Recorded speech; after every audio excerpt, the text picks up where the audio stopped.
Hey, folks, good morning and welcome to another episode of Steelers Morning Rush. I'm Alan Saunders. It is Thursday, September 19th. The Steelers have their second practice of week 3 leading up to their Sunday home game against the Los Angeles Chargers. I'll be there at UPMC Rooney Sports Complex in a little bit to watch it, and we'll talk to the coordinators today as well as the players in the locker room, and then I'll be back here on the YouTube channel with more with Zachary Smith for today's Steelers Afternoon Drive. Make sure you like, subscribe, hit that bell for notifications so you don't miss anything here on the YouTube channel. Today, we're going to talk about why the Steelers aren't doing anything at wide receiver. And of course, as you're well aware, the Steelers do not have a lot of talent at the wide receiver position. Through 2 games, George Pickens has, I believe it's 114 yards, and none of the other Steelers receivers have more than 20. And only 2, Van Jefferson and Calvin Austin, have caught a single pass. Ben Skoranek is injured. Roman Wilson still working his way back from an injury. Scotty Miller does not appear to be much of a passing threat. The Steelers do not have they don't have elite talent at the top beyond Pickens, and they don't really have a lot of depth at their wide receiver position. So why aren't they sifting through the muck? Why isn't every transaction another attempt at finding a wide receiver? And why aren't they making a trade for a wide receiver? I've had people ask me, what's the deal with John Mechie? What will the Steelers try to get Devontae Adams? Will the Steelers try to get, someone who might be available from somewhere else? And the reality is none of that is happening anytime soon. Over the last 5 years in the NFL, 3 starters have been traded before October 1st. You're not getting a starter before then, or at least you should not expect to get a starter before then. For a team to trade a starter, they have to feel like they're out of it. Who is going to feel like th're out of it in the first 4 weeks of the season? You have to start pretty poorly, and you have to be a team that was kind of on the fence about whether they can compete anyway. Only the Ravens start 0-4, they're going to start trading people. And so I think it's just not realistic to talk trades yet. Several weeks. More likely, you're talking about all the way to the trade deadline, all the way to week 8, week 9. Before the Steelers are able to get any kind of significant upgrade at wide receiver. In terms of practice squad types, the problem is they need their wide receivers on special teams right now. Calvin Austin is their punt returner. Scotty Miller and Ben Skoranek have been their gunners. Now Skoranek's hurt. James Pierre is going to be a gunner, so that's going to take away a spot from wide receiver. But I don't know if they're going to be able to add to it. I think Roman Wilson will get a helmet this week. But there's no room on the roster to just add another wide receiver. Are you going to you basically need to find someone like Brandon Johnson is, I think, pretty good. He's better at being a wide receiver than certainly everyone not named Pickens and Jefferson on this roster, but they're using the rest of them for special teams, and they don't have a place for Brandon Johnson to come up and get a helmet. He might this week. We'll see if they can make the helmet math work.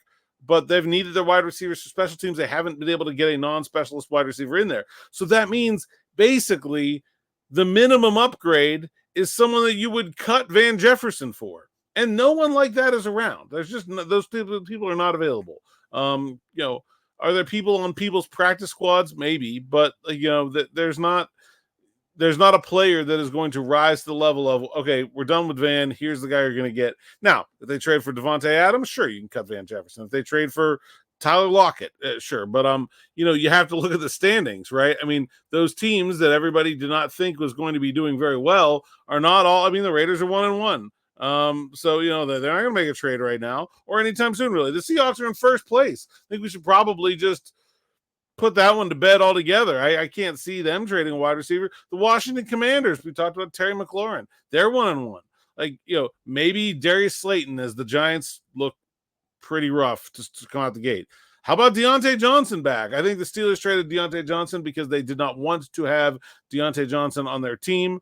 It was not about his ability as a wide receiver, and I doubt that they will go down that road, but certainly it looks like the Panthers are in a free fall, and maybe someone could be available there. But it really requires Cortland Sutton, I guess, if the Broncos continue to struggle the way they are. But, you think about it, look, at an average NFL trade deadline, there are only 3 or 4 starters traded, period.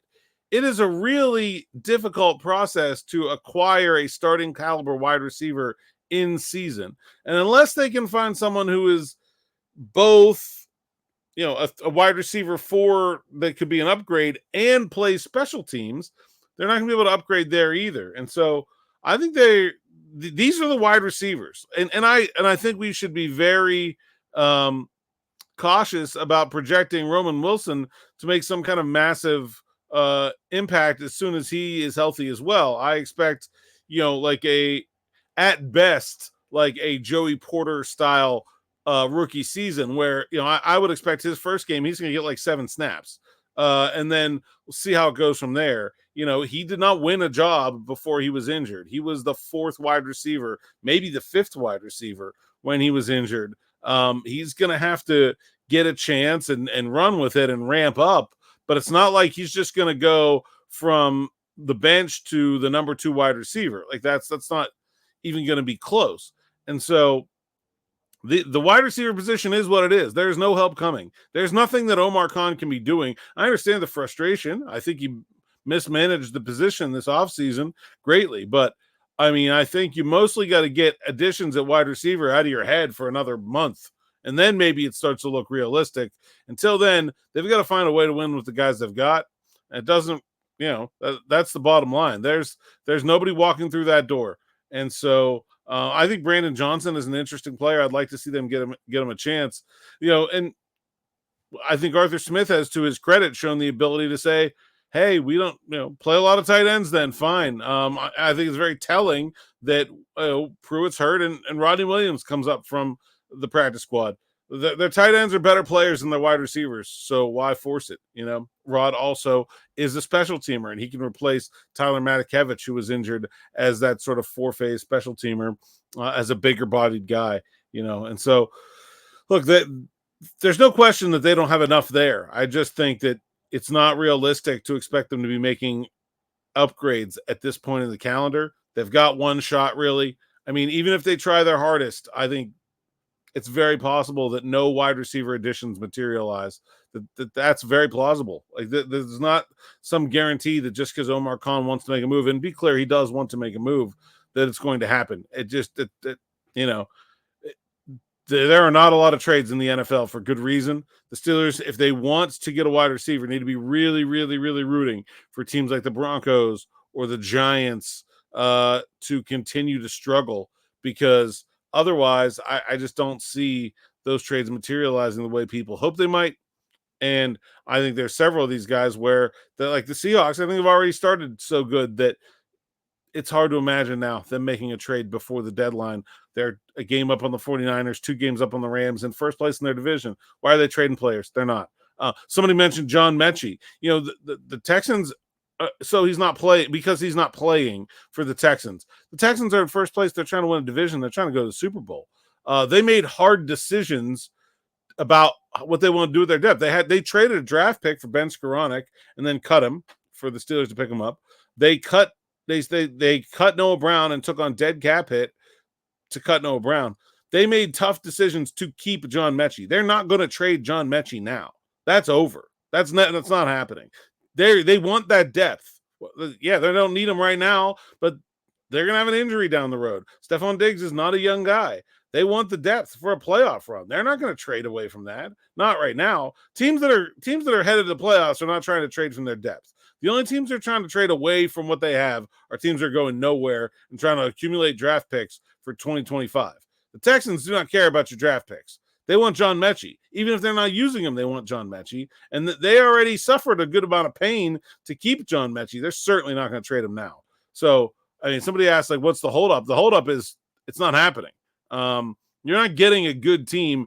The one, and then I guess the one exception would be the rarest of all NFL trades, which would be somebody really needs something that the Steelers have a surplus of, and you could make a player-for-player trade. Those are exceedingly rare. Also, those of you who are familiar with the Steelers roster, where's the surplus? You want to trade a Landon Roberts, I guess? I don't see a surplus to be traded from anytime soon. That's it for now. I'll be back with more with Smitty at 6 o'clock. Make sure you like, subscribe, hit that bell for notifications. Also, we'll have some sights and sounds and practice between now and then. Thanks for listening. Thanks for watching, and we'll see you next time.